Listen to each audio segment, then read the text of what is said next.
And on Friday night, I had about 150 friends join me for Rogue One at our local movie theater. What I did last year for The Force Awakens is I bought out an entire theater with friends of mine so that everyone in the movie theater knew each other. And I did the same thing this year, had a blast. It's always fun to watch a movie with a lot of friends, and that is what I hope to do next year for Episode 8 as well. I really enjoyed the movie. I'm not going to give you any spoilers here, but this is a fan movie. So if you are a Star Wars fan, there's a very good chance you're going to love this film because it does things differently, but it is very much a Star Wars movie that feeds perfectly into the original 1977 movie that started everything. It really, I thought the last 5 minutes were just awesome. The whole movie was good. The last third was great. The last 5 minutes were awesome. I really like the style of it. It's very different than other Star Wars films, in particular how it's shot. So a much more shallow depth of field on a lot of the shots, especially some of the action scenes. So they're more brutal, a little more of a war movie perhaps than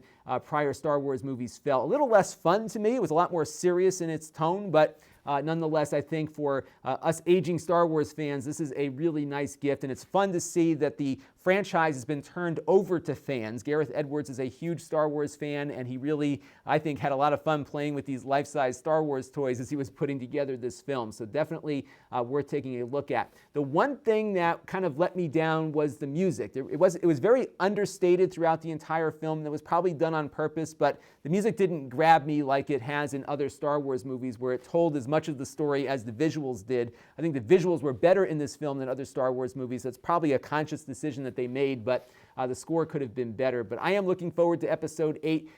It's hard to say which is the best Star Wars movie versus another one, but I would agree with those who say that this is on the caliber of The Empire Strikes Back. But I really personally loved The Force Awakens because it was a new story with familiar characters, and it kind of moved the story forward for the first time since 1983. Because remember, the prequels took us back. We knew it was going to happen with those. The Episode 8 that is on the way is going to be a very different film for all of us Star Wars fans, which is what I'm really looking forward to, and I think The Force Awakens really set that up well. But if you are a Star Wars fan, you will not be disappointed by Rogue One.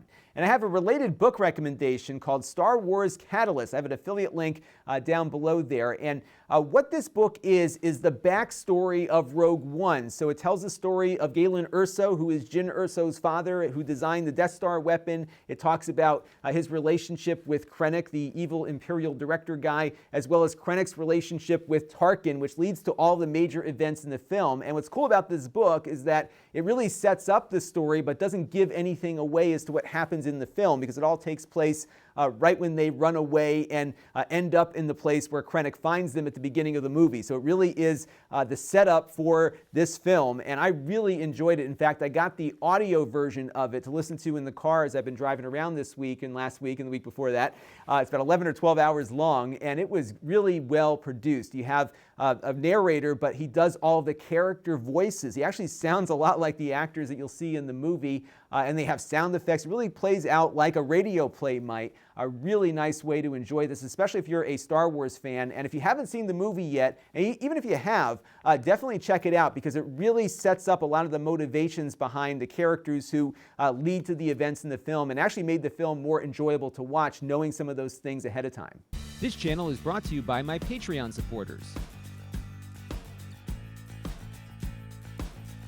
If you want to help the channel, you can by contributing as little as $1 a month. Head over to lon.tv/Patreon to learn more.